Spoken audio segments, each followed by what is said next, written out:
Hey, what up, guys? Coming this morning with the what's next on the undefeated IBF super-middleweight champion of the world. That's 168 pounds, Caleb Plant. He currently is ranked 5th for me at super-middleweight. He main evented a Fox card on Saturday, February 15th when he made a mandatory defense of his title against German Vincent Feigenboots. He dominated Feigenboots with ease, picked him apart, and scored a 10th round TKO victory in that one as he retained his title again. That was his second straight consecutive title defense. So now the big question is, what's next for the undefeated IBF champion?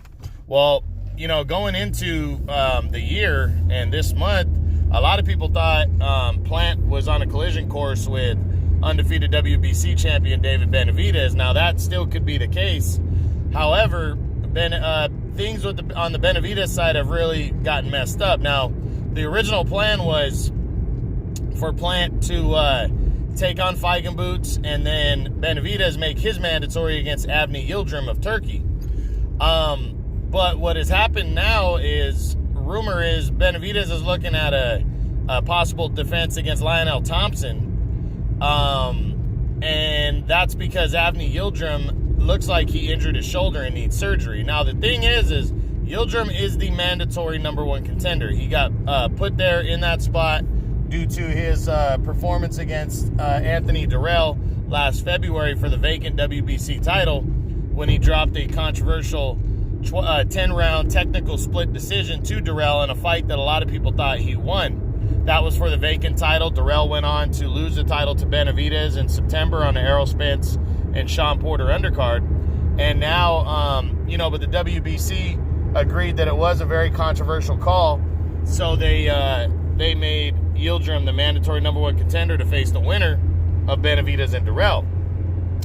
Well, with Yildirim getting injured, I'm not really sure how that shakes out for Durrell. For Benavidez, it depends on how long he's going to be out of action. Now, Benavidez, the rumor was they were targeting April for a defense against Lionel Thompson. And if he got through that with flying colors, I think a showdown with Caleb Plant could happen. But that's the news that we did hear coming in and since the Caleb Plant fight. Now, let's look at the top 10 and see what options he has heading into, the rest of the year and how many times he's actually going to fight this year. So, we start with #1, undefeated WBA super champion Callum Smith.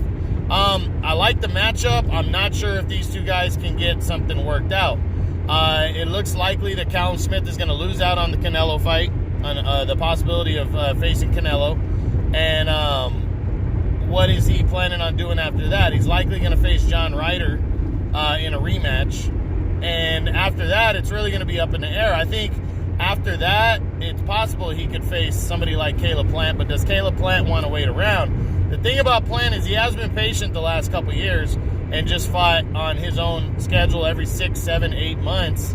Hasn't been a very active fighter. So he might wait if a fight with Smith was guaranteed to unify belts, but I'm not sure if it is because, Callum Smith might want to get in the mix for a possible showdown with Canelo in September, or Danny Jacobs, who's fighting for Matchroom. So we just got to wait and see what happens there. Possible, but I'm going to lean towards less likely with Callum Smith. Next at #2 is Danny Jacobs, a former 2-time middleweight champion. I don't think Danny is going to face Caleb Plant unless he can't get anything other than a Caleb Plant fight. Danny has, he has a name. He might, people might want to fight him. There's talks of him possibly fighting John Ryder if Callum Smith were to get selected by Canelo. And then there's talks of Callum Smith getting John Ryder. So it's kind of up in the air. Honestly, I wouldn't be surprised if Danny got this fight. But I think Danny wants to get back in the ring quicker and sooner than Caleb Plant would be ready. So I'm leaning towards this fight not happening next for Caleb Plant. Next at #3 is undefeated WBC champion David Benavidez. This could be next. If he wants to wait around for Benavidez and the WBC grants Benavidez an option to unify before having to make a mandatory against Avni Yildirim, then I think it could happen. But right now, it's not looking good. I'm going to put it at less than 50% chance that Caleb Plant fights Benavidez next, because I really think Avni Yildirim's going to, that injury, and when he could come back, he's probably going to mess up the opportunity for Benavidez and Plant to unify, although I do think it could happen. So we just got to wait and see. I'm hoping this is the fight that he gets, though. Next at number 4 is the undefeated WBO champion, Billy Joe Saunders. Saunders looks like he's very close to signing on to face Canelo. Win or lose, he's not going to face Caleb Plant next. I just don't see it. So, nope, not going with this one. Plant is number 5, so we'll look at number 6, Anthony Durrell, the former 2-time WBC champion. I think this fight is possible because it's an easy fight to make. Durrell's a former 2-time champ. He also fights for the PBC like Caleb Plant, and I think it'd be a very easy fight to make, and Durrell's a good name. Now, that's if Benavidez can't get the fight to unify. I definitely think Plant could face Durrell because, as I said, it's an easy fight to make. And these two guys, you know, they're right there neck and neck in terms of the top 10. I got Durrell at number 6, where I got Plant at number 5. So it's a good matchup, too. So I wouldn't mind seeing this one. I think this fight definitely has some legs.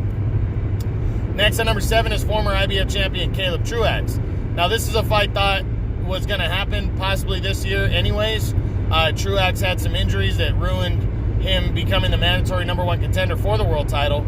I still think this fight is possible next, but because Truax finally came back, shook off some rust. He's trying to get back in the ring very soon again. So I think it's possible he could get the Plant fight, but I think Plant wants something bigger next, but I don't think he would mind facing a former champ and a veteran like Truax, because he would come in a heavy favorite, and I don't think you'd have to worry about Truax too much. So I think this fight is possible. Next at number 8 is former world title challenger Avni Yildirim of Turkey. Yildirim is sitting there. He's the mandatory number 1 contender for the WBC title, and I really think when he comes back, he's going to cash in on that and take on undefeated David Benavidez, as it looks like he has a shoulder injury, so that's going to keep him out of a defense now. But I do think that Yildirim's going to face Benavidez next when he does come back, so I don't see Yildirim and Plant locking horns. Not next, anyways. Next at number 9 is American Lionel Thompson. This fight could be possible if, since Thompson is fighting for the PBC, or at least working with them. Thompson just beat Jose Ustadegui. That's someone who Plant beat last year to take the world title. So I do think this fight is possible. I think Thompson is leaning towards a WBC title shot, though, against David Benavidez. But I do think it's possible Plant would fight him. But I do think Plant wants bigger names. So I think it's possible, but I don't think it's going to happen for Plant. And then finally, we look at, from the United Kingdom, John Ryder, former world title challenger. It looks like Ryder's in line to face either Callum Smith for the WBA title in a rematch, or Danny Jacobs next. I think he's going to go with that. He's a matchroom guy. I think he'd go with that. Maybe he would take on Caleb Plant for the world title. But I really think they're trying to keep him in-house and face matchroom fighters, so we'll see. So that's it with the top 10 and what Caleb Plant could do. What do I think? I think the likelihood, I really think Durrell or Caleb Truax is more likely than Benavidez right now. I'm hoping Benavidez is next, but I really think it's one of those two guys that happens next instead.